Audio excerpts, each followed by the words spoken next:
नमस्कार दोस्तों, एक बार फिर से एक नए वीडियो में आप सभी का हार्दिक स्वागत है मेरी channel Kiran electrical electronics and automation में। आज मैं आपको सिखाने वाला हूँ मित्सुबिशी पीएलसी में GX वर्क्स 2 नाम का जो सॉफ्टवेयर रहता है उसमें कल मैंने आपको सिखाया था राइजिंग पल्स और falling pulse. Same to same rising edge और फॉलिंग प्लस इनपुट में लिखा जाता है। और आज मैं आपको जो सिखाने वाला हूँ PLS मीन्स राइजिंग एज और PLF मीन्स फॉलिंग एज। दोनों सेम वर्क करता है। डिफरेंस ये है कि राइजिंग पल्स को इनपुट में लिखा जाता है, फॉलिंग पल्स को इनपुट में लिखा जाता है और PLS को आउटपुट में लिखा जाता है, PLF को आउटपुट में लिखा जाता है।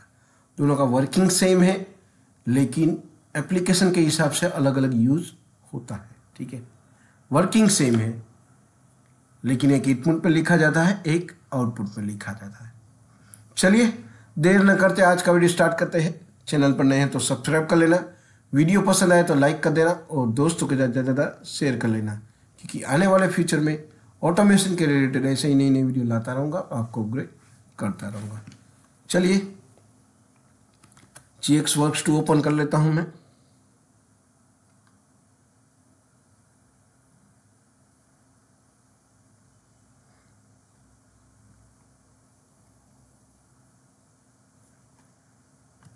फाइल में जाके न्यू ले लेता हूँ।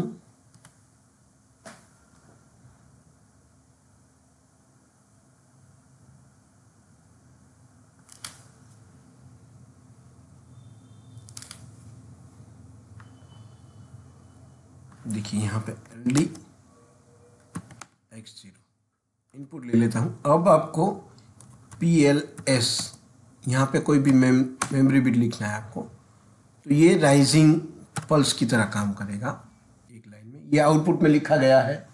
कल मैंने जो आपको बताया था यहाँ पे ये एरो है, ये राइजिंग पल्स है, ये भी राइजिंग पल्स ही है। ठीक है,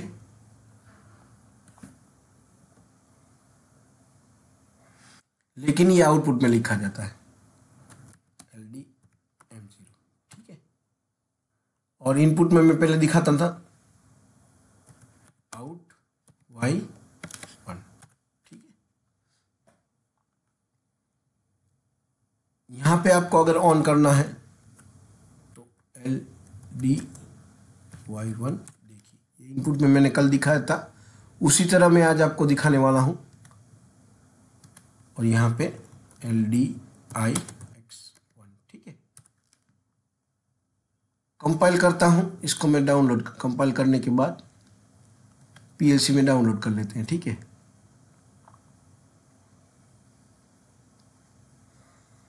पैरामीटर टूल प्रोग्राम सेलेक्ट करते हैं, एग्जीक्यूट करते हैं। प्रोग्राम को PLC में डाउनलोड करना है, डाउनलोड हो रहा है। ये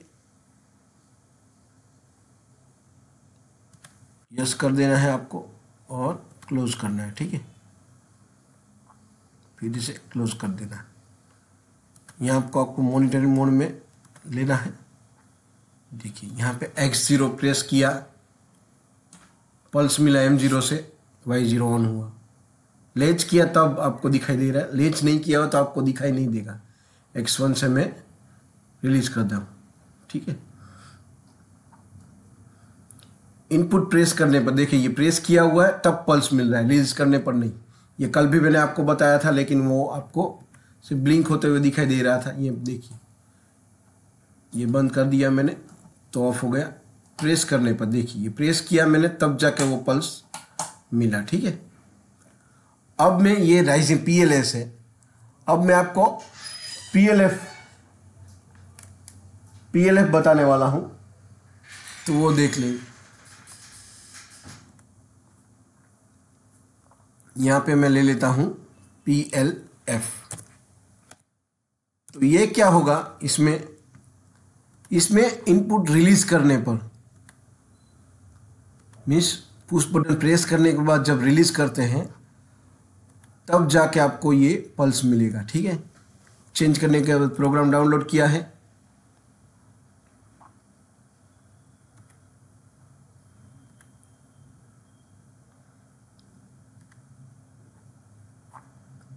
ऑनलाइन मोड कर लेते हैं। देखिए यहाँ पे मैं बटन प्रेस किया तब पल्स नहीं मिल रहा है, देखिए X0 ब्लू कलर का दिखाई दे रहा है, ठीक है। अब जब रिलीज करेंगे तब जाके पल्स मिला।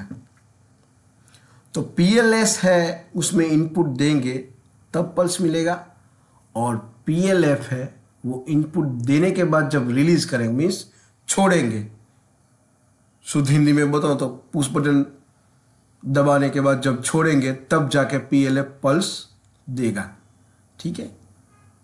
देखिए यहाँ पे मैं प्रेस कर रहा हूँ, ये प्रेस किया, अब Y1 पहले क्या था, दबाने पर PLS में आउटपुट ऑन होता था, लेकिन हम दबाया है मैंने, अब छोड़ूंगा तब पल्स मिलेगा। देखिए तो Y1 तब ऑन हुआ है, ये आउटपुट में लिखा जाता है, ये भी पल्स ही है लेकिन लिखा आउटपुट में जाता है। अब मैं आपको इंक्रीमेंट डिक्रीमेंट में दिखाता हूँ, ठीक है। वापस जाने के बाद कि PLS और PLF का इंक्रीमेंट डिक्रीमेंट में क्या है, ये डिजिटल में मैंने बताया कि कैसे यूज होता है। देखिए ये मैं डिलीट कर देता हूँ और इधर ही direct LD M0 INC D0, ठीक है।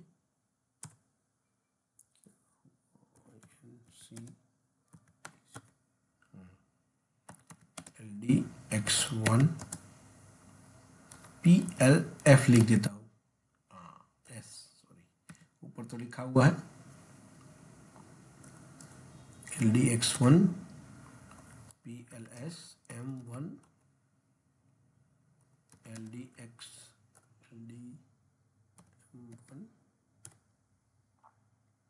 डिक्रीमेंट, जिसका इंक्रीमेंट किया हुआ है उसका ही डिक्रीमेंट हम करेंगे, ठीक है। तो ये इंक्रीमेंट डिक्रीमेंट में PLS और PLF मैंने लिखा है। कंपाइल करते हैं, अगर कंपाइल नहीं करेंगे तो प्रोग्राम आपका डिलीट हो जाएगा। मित्सुबिशी PLC में ऐसा है। कंपाइल कर लिया है, इसको हम PLC में डाउनलोड कर लेते हैं। पैरामीटर प्लस प्रोग्राम एग्जीक्यूट करना है आपको। डाउनलोड करने के लिए इस पर क्लिक करना है, यहाँ पे यस कर देना है।